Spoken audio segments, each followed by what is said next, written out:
స్వామి ఆట కట్టిస్తాను నేను.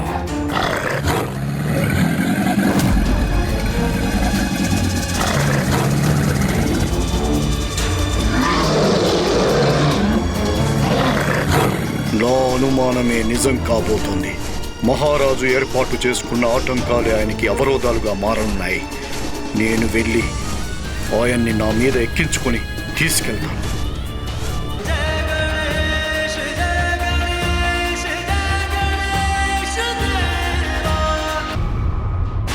మహర్షి, మేమంతా ఆ ఖడ్గాని వెతకడానికి వచ్చాం.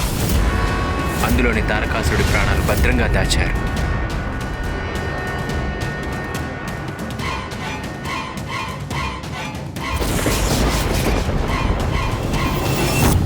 మహారాజా,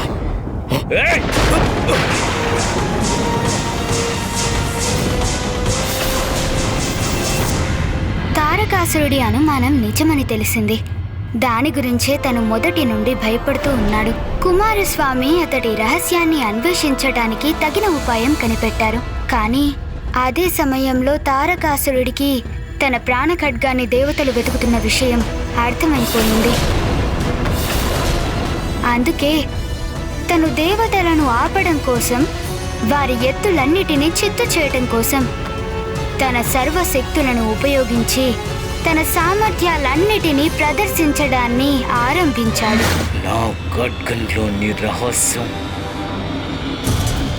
ఈ కుమార కార్తికేయుడికి ఎలా తెలిసింది? ఏమిటా ఖడ్గం? ఏమిటో రహస్యం మహారాజా? ఇంతకీ ఆ ఖడ్గంలో ఏముంది అసురేంద్ర? నా ప్రాణాలు, నా ప్రాణాలున్నాయి అందులో.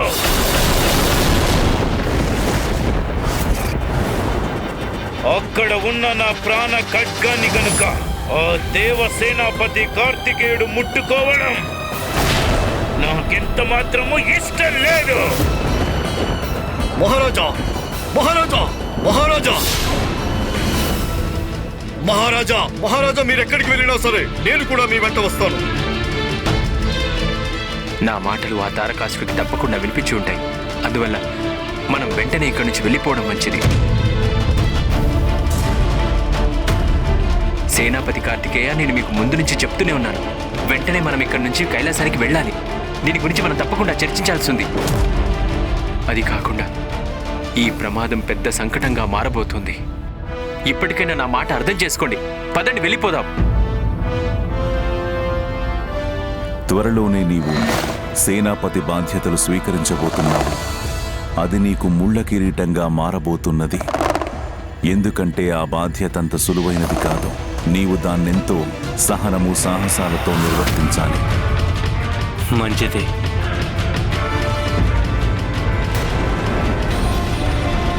ఇక చాలు. దేవతలంతా ఇష్టానుసారంగా ప్రవర్తిస్తున్నారు. అందుకే వారికి తగిన గుణపాఠం చెప్పడానికి వెళ్తున్నా. పరిస్థితి చూస్తుంటే భీకరమైన యుద్ధానికి సిద్ధమవుతున్నట్టున్నారు. మహారాజు గారు తన ఖడ్గాన్ని రక్షించుకోవడానికి ఒంటి స్తంభం మేడ దగ్గరికి వెళ్తున్నారు. అక్కడికి వెళ్ళాలంటే శోణితాపురం మాయమంత్రాలన్నింటినీ తను కూడా అధిగమించాల్సి వస్తుంది. ఇప్పటికైనా అర్థం చేసుకున్నారు. మనం వెనక్కి వెళ్ళడమే మంచిది. నన్ను నమ్మండి, నా దివ్య దృష్టి ఎందుకో పదే పదే పెద్ద ప్రమాదాన్ని సూచిస్తోంది. అయినా నా నోటి నుండి ఖడ్గమనే మాట వచ్చిందంటే దాని వెనక ఏదో ఒక కారణం ఉండే ఉంటుంది. అందుకే ఇక్కడి నుండి వెంటనే బయటపడడం చాలా మంచిది. పదండి, వెళ్దాం. దేవేంద్ర,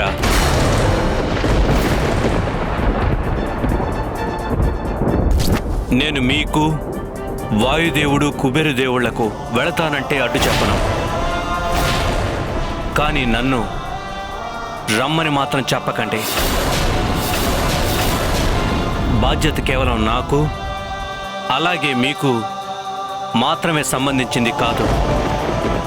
ఇక్కడున్న ఈ మహర్షులకు సంబంధించింది కూడా. వీరిని తారకాసుడు ఎంతో దయనీయమైన పరిస్థితుల్లో బంధించి ఉంచాడు. అందువలన ఈ మాయా ఖడ్గం నాశనం చేసి ఈ మాయా నగరాన్ని విధ్వంసం చేయడమే నా తక్షణ కర్తవ్యం. మా తండ్రి గారి దగ్గరికి వచ్చి నేను జన్మించి ఆ తారకాసురుని అంతం చేయడం కోసం మొరపెట్టుకున్న దేవతలందరి సంరక్షణ కూడా నా బాధ్యతే దేవేంద్ర. వారిలో మీరు కూడా ఉన్నారు దేవేంద్ర. సకల లోకాలను కాపాడటమే నా కర్తవ్యం.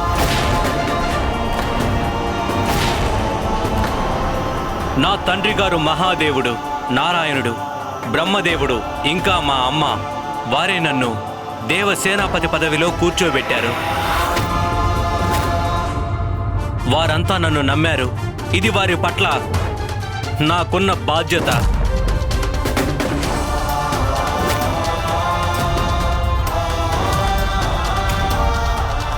అందువల్ల నేను నా కర్తవ్యాన్ని నిర్వర్తించేంత వరకు, నా బాధ్యతను నిర్వహించేంత వరకు నేను ఈ శోణితాపురం నుండి వెనుదిరిగే ప్రసక్తే లేదు. ఋషివర్యులారా, మీరేం భయపడకండి. నేను మిమ్మల్ని తొందరలోనే శోణితాపురం నుండి బయటకు తీసుకుని వెళ్తాను.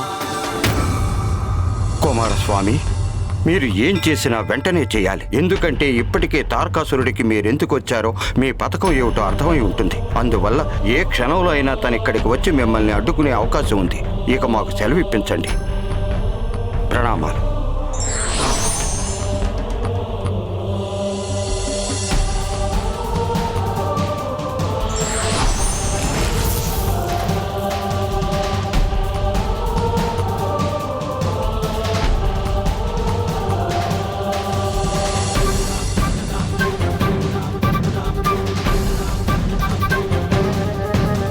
దేవతలారా,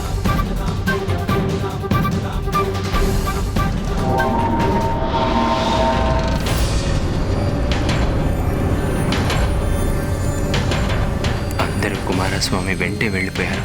నేను ఒక్కడిని ఎంతని సాధించగలను? ఏదైనా సాధించాలంటే నేను మిగిలిన దేవతలందరికీ అండగా నిలబడాలి. లేదంటే నాకు పెద్ద ప్రమాదం జరిగే అవకాశం ఉంది.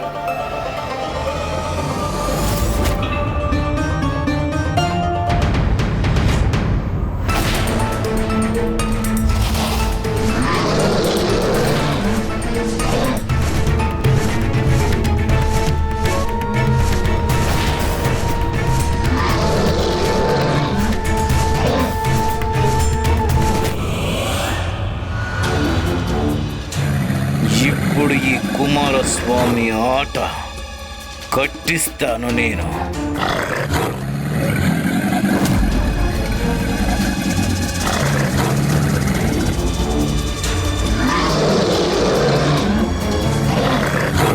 నా అనుమానమే నిజం కాబోతోంది. మహారాజు ఏర్పాటు చేసుకున్న ఆటంకాలే ఆయనకి అవరోధాలుగా మారనున్నాయి. నేను వెళ్ళి ఆయన్ని నా మీద ఎక్కించుకొని తీసుకెళ్తాను. మహారాజా, ఆగండి! మహారాజా, ఈ మొసళ్ళు మీ మీదికి దాడి చేయడానికి వస్తున్నాయి. రండి, మా మీద అధిష్ఠించండి.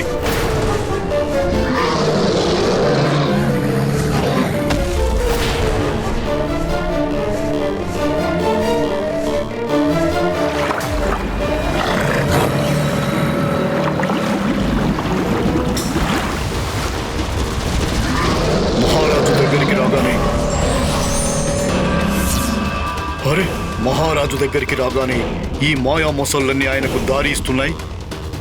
ఆయన మడుగులోని నీళ్లు మంచులా మారి ఆయన్ని దాటిస్తున్నాయి. అద్భుతం! మూర్ఖాట్టాసుర! ఈ శోణితాపురాన్ని నేనే స్వయంగా నిర్మించాను. ఇక్కడ ప్రాణులన్నీ కూడా నాకే సేవలు చేస్తాయి. సేవకులు వారి ప్రభువు మార్గాన్ని ఎలా అడ్డుకుంటారు చెప్పు? ఇక్కడ తారకాసురుడు తన ప్రాణ ఖడ్గాన్ని రక్షించుకోవటానికి, కుమారస్వామి మిగిలిన దేవతలను అంతం చేయటానికి అత్యంత వేగంగా ఒంటి స్తంభం మేడ వైపుకి వెళ్తున్నాడు.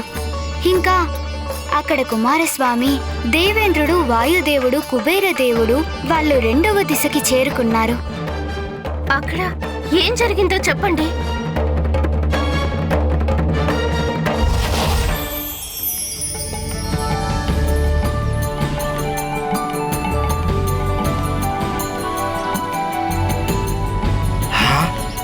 ఎంత అందమైన ప్రదేశమో! ఇంత అందమైన ఉద్యానవనాన్ని నేను ఇంతవరకు చూడలేదు. మరియు ఆ పుష్పాలు చూడండి, అంత అందమైన పుష్పాలు మా అలకాపురిలో కూడా లేవు. ఆనందమే ఆనందం, ఆనందం వస్తుంది. అద్భుతం, అత్యద్భుతం. ఎంత గొప్ప మనోహర దృశ్యం ఇది, అత్యద్భుతం.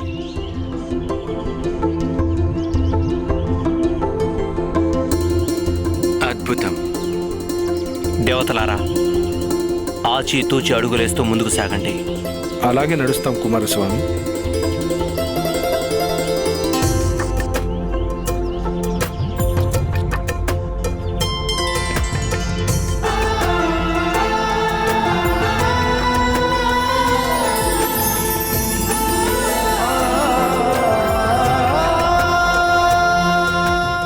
ఎంత మృదువైన స్పర్శ ఇది.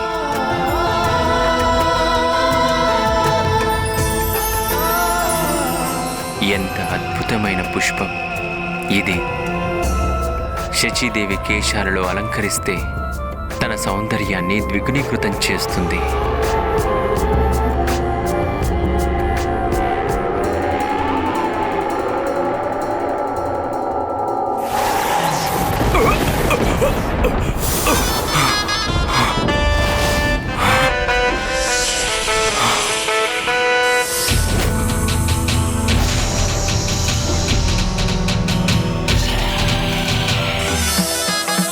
ఇది అత్యంత భయంకరమైన సర్పంగా మారిపోయింది.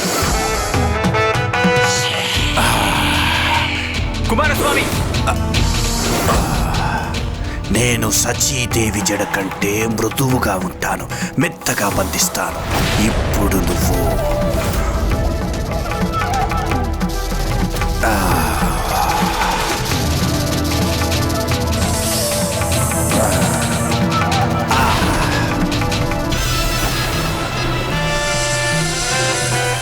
ఇప్పుడు నువ్వు నా వశమైపోయావు. నేను నీ వశమైపోయాను. ఇప్పుడు నాకు నువ్వు విందు భోజనంగా మారిపోతావు. నేను నీ భోజనాన్ని.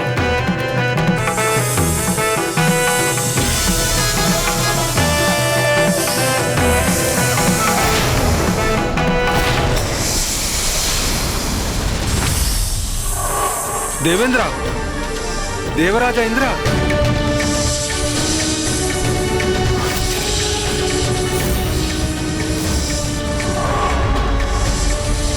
సేనాపతి కార్తికేయ, మీరు జాగ్రత్తగా ఉండాలి. ఈ భారీ సర్పం దేవేంద్రుణ్ణి సమూహితుడిగా చేసినట్టుంది. తమరు జాగ్రత్తగా ఉండండి కార్తికేయ. మీరిక్కడే ఉండండి వాయుదేవా.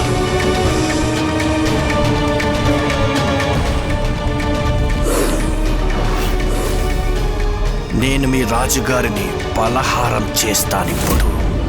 మీరు నన్ను ఏమీ చెయ్యలేరు.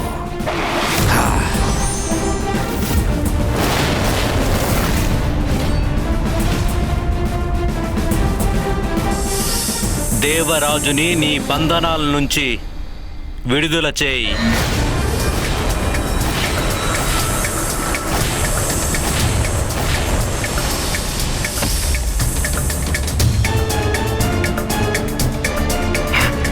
అద్భుతం!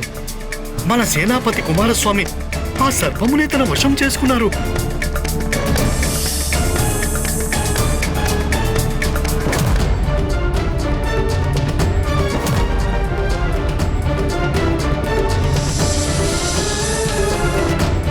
నీవు నీ తలను ఈ స్తంభానికి కొట్టుకోవాలి.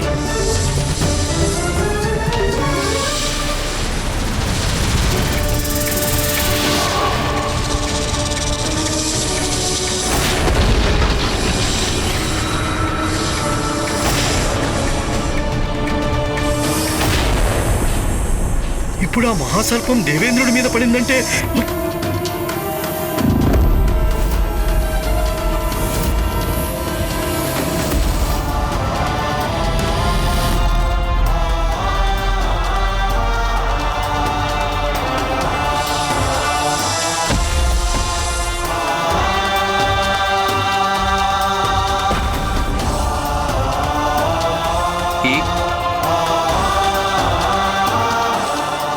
ఈ మహాసర్పం కార్తికేయ, ఈ మహాసర్పం ఎలా మరణించింది? అసలు ఏం జరుగుతుంది ఇక్కడ? మీరు క్షేమంగానే ఉన్నారా దేవేంద్ర? నేను క్షేమంగా ఉన్నానా? చూడండి కుమారస్వామి, నేను క్షేమంగా ఉన్నానా? మీకు అలాగే కనిపిస్తుందా?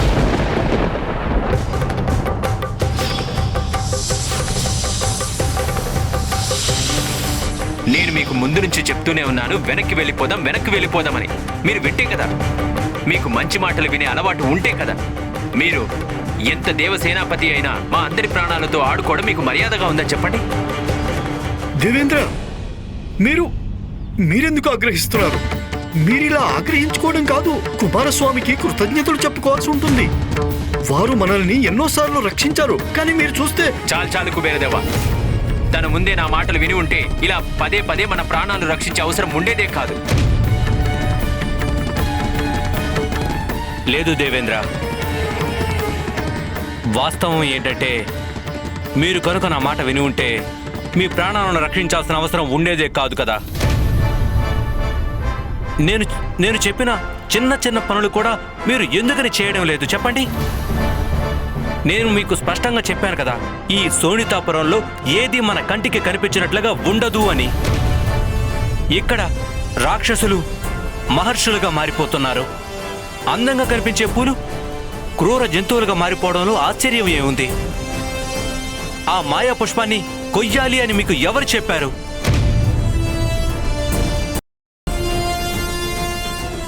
గుర్తుంచుకోండి, ఇక్కడ ఎవ్వరూ దేనిని స్పర్శించకూడదు. ఇప్పటికే చాలా సమయం వృధా చేశాము. ఆ తారకాసురుడు ఇక్కడికి వచ్చేలోగానే మనం మన గమ్యాన్ని చేరుకోవాలి. అనుమానమే లేదు, తను మనల్ని అడ్డుకోవడానికి బయలుదేరే ఉంటాడు. తనని మనం అడ్డుకోవాలి ఎలాగైనా సరే.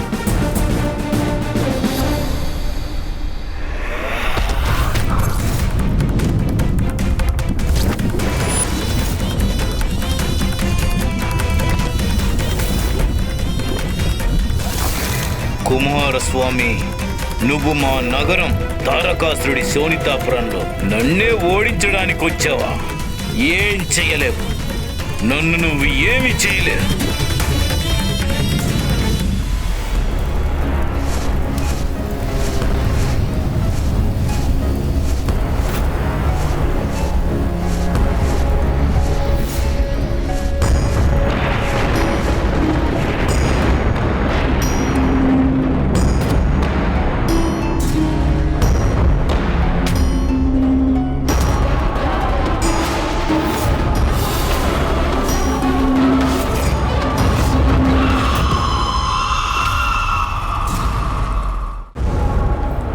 చిత్రంగా ఉంది, ఇక్కడ విగ్రహాలన్నీ అసురకాంతలుగా మారిపోతున్నాయి.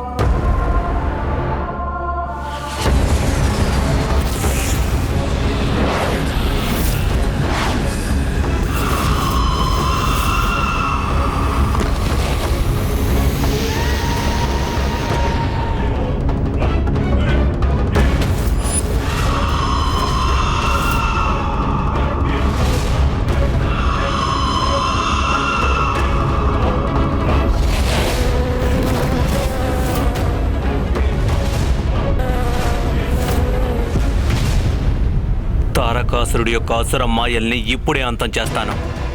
దేవతలారా, దిక్కుకి ఒకరుగా వెళ్ళి ఆ అసురుల దృష్టిని తప్పిద్దాం.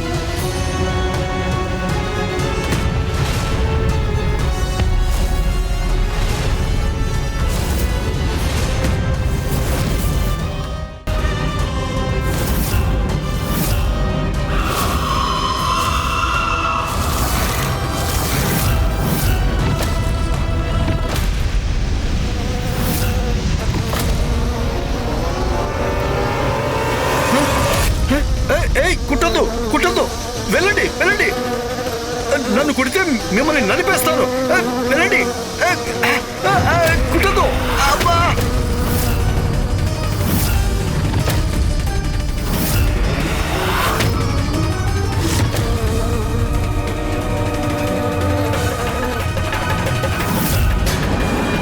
నన్నే ఎదిరించేంత వాడివా? అంత శక్తి సామర్థ్యాలున్నాయా నీకు?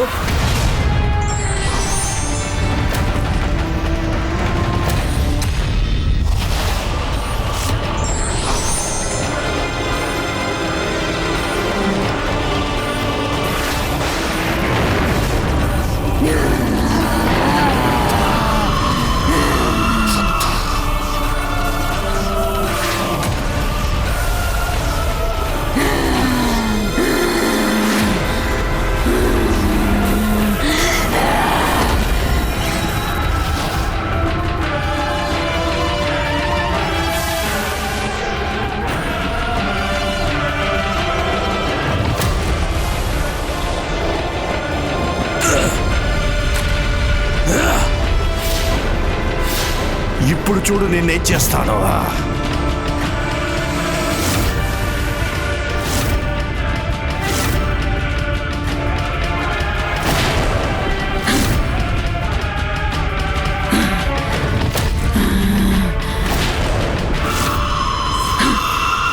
ఒక మాయ అంతమయ్యేలోపే కొత్త మాయ పుట్టుకొస్తుంటే దేవతలకు దిక్కుతోచని పరిస్థితి. భారీ సర్పాన్ని వదులుకొని వచ్చి రాగానే దానిని మించిన మహాప్రమాదం ఎదురైంది. ఎన్ని ప్రమాదాలు ఎదురైనా వెనుకంజ వేయని వాడే వీరుడనిపించుకుంటాడు. తన లక్ష్యాన్ని మరింత పట్టుదలతో సాధించగలడు. ఈ కుమారస్వామి అటువైపు వెళ్తున్నారేంటి? వారు లేకపోతే మనల్ని విడిపించేదెవరు? కాపాడకపోతే మేము ఇక్కడే ఉండిపోతాం. కుబేరదేవా, మీరు ఎక్కడున్నారు? దేవేంద్ర, వాయుదేవా, కుమారస్వామి ఇక్కడ చూడండి.